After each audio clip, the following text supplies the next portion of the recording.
kehidupan adalah segalanya.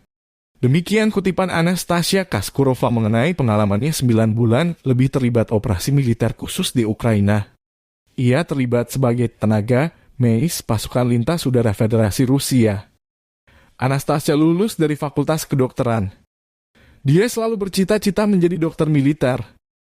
Saya ingin pergi ke pasukan lintas udara karena mereka melakukan lompatan di sana. Dan ketika saya mengetahui ada detasemen seperti itu, itulah saya datang untuk wawancara, kata Anastasia. Di zona operasi khusus, detasemennya udara menyelamatkan prajurit yang terluka. Bukan itu saja tantangannya, menghabiskan waktu di garis depan sangat berisiko jadi sasaran musuh. Ada banyak situasi di mana kami mempertaruhkan nyawa kami. Itulah risikonya, satu sisi menyelamatkan satu nyawa sangat berharga, kata Anastasia. Kesimpulannya, Anastasia berharap semua peserta operasi khusus segera pulang ke keluarga masing-masing.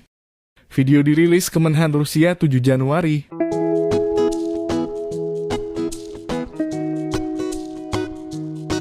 Участвовать в специальной военной операции.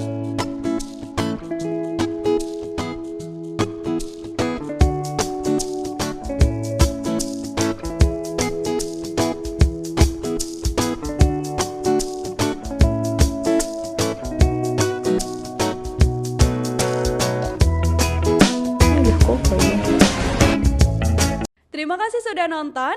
Jangan lupa like, subscribe, dan share ya.